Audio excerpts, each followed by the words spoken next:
So then we are back. This is the second session, and we are going to talk about the difference between management and leadership. Often I meet people that are very good leaders but very poor managers. And I often meet leaders who are very good managers but actually quite poor in leadership. And one of the reasons is that we don't understand the difference between leadership and management.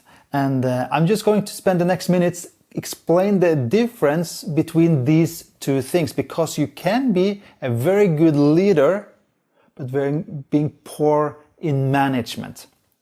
And you can be very strong as a manager without being a leader. In order to understand this, we need to understand the difference of these two terms, these two words. So I'm going to make a very simple chart here for you, where I'm going to talk about the different responsibilities or the different tasks of a leader and compare this with a manager. So first of all, a leadership responsibility. And now we are talking about responsibilities.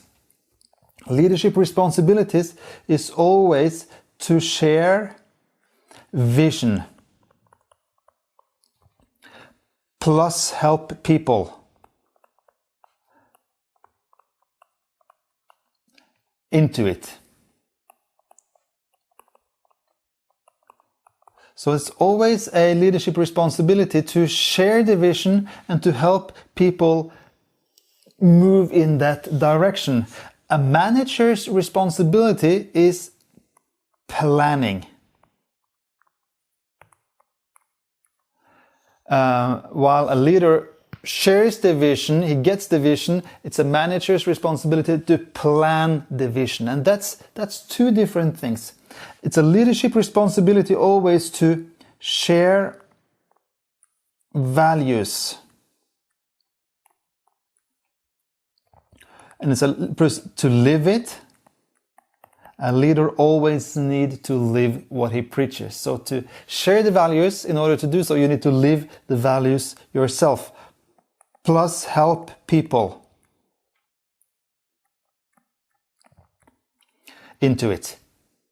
So that has to do with values. So vision and values is always a leadership responsibility. A management responsibility is to coordinate.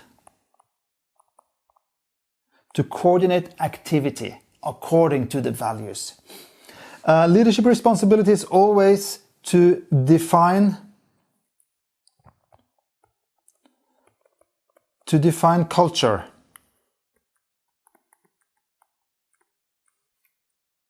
Plus to model it.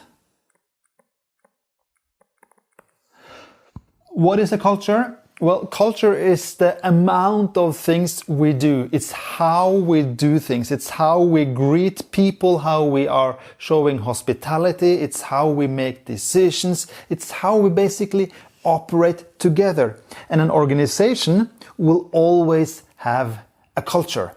A family will always have a culture. A nation will always have a culture and a lot of subcultures as well. But if you look at Norwegians in Norway, they would act in one way. For instance, in Norway, it's okay to stretch across the table and to grab the milk. In Britain, you can't do that. So it's ways of doing things. And in an organization, there will always be ways of doing things together that are accepted as good or not accepted because they are bad. Every organization needs leadership that defines that culture, what is good and what is acceptable in our organization. And every organization will have a culture. You can have a grand vision, you can have a grand plans, but if your culture works against it, it won't work. The strategy will fail.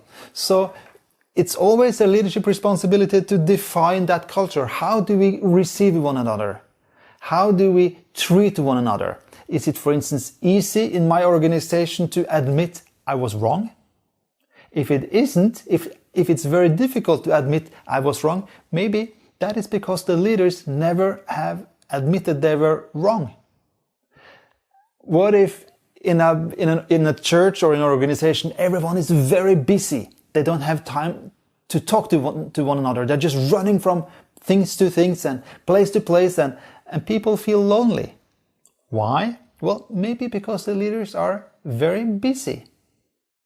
Or you can take a lot of examples, but it's always a responsibility of the leaders to shape that vision. I remember one time here at Grimmerud, we talked about what culture do we want to have. And I remember we agreed as staff, we will have a culture that always welcomes people.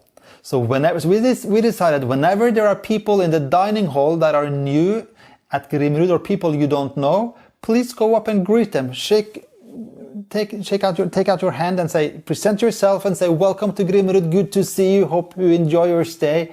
Find out who they are and so on. And I remember my wife brought a friend to Grimmerud once. She's not a Christian, and she's never been, and she thought she wasn't really sure what this place was. So she came into the dining hall and she was overwhelmed, almost to the negative side, because so many people greeted her and she almost felt it was, oh, this is what kind of place is this? Everyone's so friendly, you know, and culture is always a leadership responsibility. While management is to solve problem solving.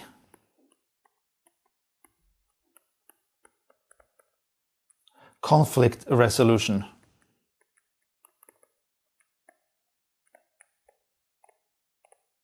It's a management or conflict, maybe we should say conflict, not resolution, but maybe we could call it conflict management.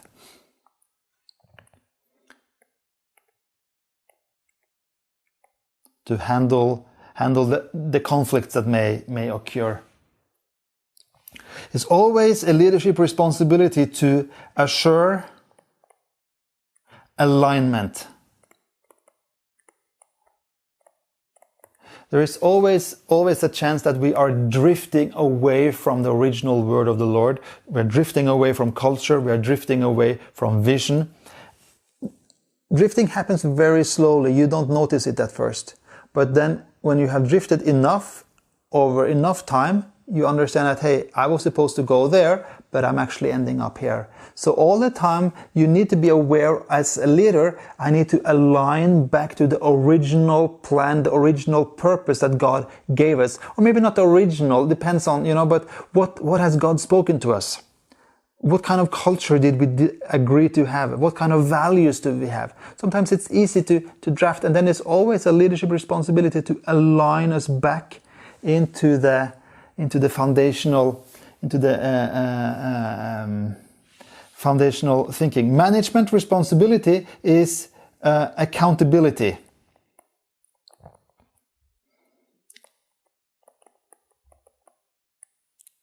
Often to goals.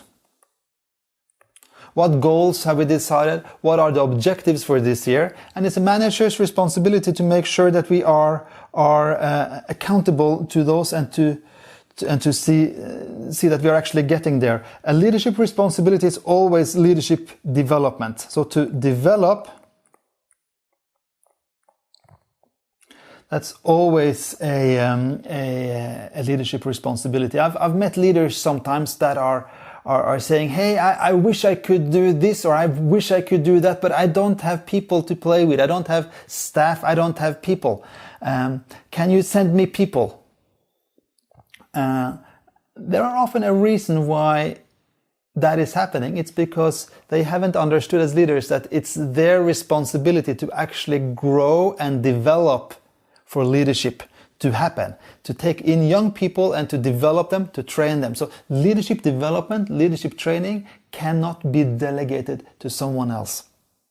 The task of doing it can be delegated, but the responsibility of carrying it must always be on leaders. A management responsibility is to maintain. To understand what do we have, How do we maintain that? How do we structure that? How do we work with that in the best possible way so it is being maintained, taken care of?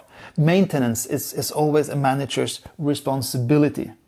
And leadership will focus on the why plus the what.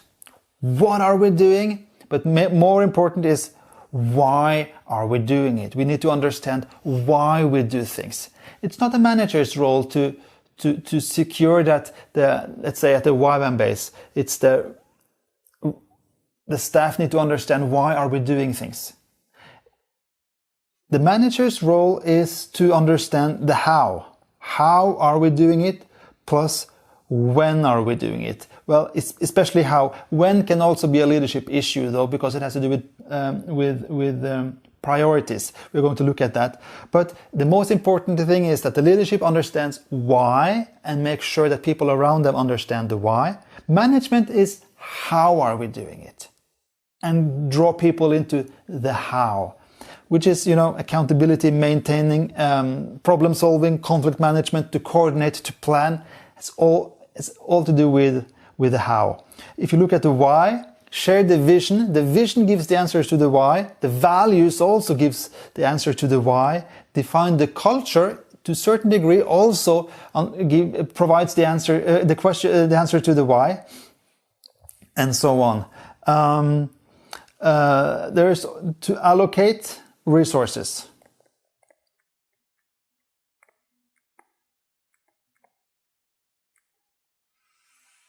And use resources. Allocate resources has to do with priorities.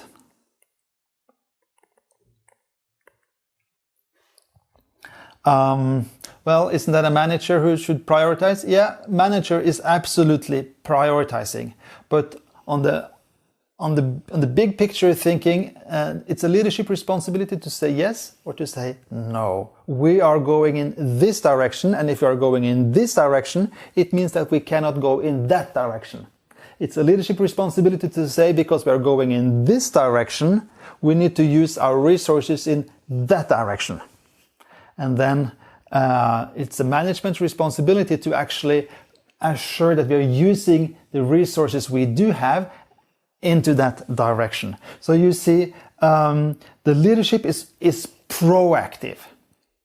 It's always understand what is ahead, while a manager is reactive, operating what already is and react to what is. Leadership has to do with future. Management has to do with today. And then the question is, what is most important? Leadership or management? We're going to look into that question later, but in short, you basically need both. If you only have leadership, you will be a bunch of people who are talking about what is going to happen. And you may start things and you may begin new things and pioneer new things, but you would lack the backbone that will provide the sustainability in it. So without management, you will be like a body without a backbone, without a spine, and you will just fall to the ground. However, if you only have management without leadership, you won't achieve anything. You will manage the everyday, today's, until the day of your death, and you won't move anywhere. So basically, you need both aspects when we are dealing with leadership. But we need to understand the difference. What would happen then if we are having, look at this. If you are having if you see here strong leadership, weak leadership on the continuum here, weak management and strong management on the continuum. And obviously you want to have strong leadership and you want to have strong management. That is obviously the goal. But we've seen places, and I've seen places where you have strong managers, but you have weak leadership. What is then going to happen? Or even worse, weak leadership and weak management. I've seen that as well. I've also seen weak management, but strong leadership. So, and obviously this is not 100% black-white. We are always on this continuum, stronger or weaker. We are moving, from season to season. But if I've been to, I've observed churches, businesses, even YWAM bases with weak leadership, but also weak management. What is the result of that? And basically, the result of that is chaos. No one knows why we're doing it, and no one knows how we're doing it. And it's going to end up in catastrophe in the long run, chaos. Weak management, but a strong leader. What is happening? What is the result then? You know very well why you're doing it, but you have no clue of how you're doing it. You know everything about the why and you go for it. And you can maybe even attract a lot of people to join you, but you have no clue how you do it. Well, you easily end out of control. I've seen those places. Sometimes I'm even a part of those places. Strong management, weak leadership. You're very strong on how you do things. Everything is very controlled down to the detail. You know everything. But you don't know why you're doing it. You're just doing it and there is no direction. Well, that can easily tend to be over control. No action. No movement. So you need strong leadership and you need strong management. And the result of this is development, growth. So as a leader, it's the leadership responsibility to assure that you have good managers in place. But it's not the opposite. It's not the manager's responsibility to do the leadership. But as a leader, you need to have both. Okay? That was the second session of this leadership development workshop, and looking at the difference between management and leadership.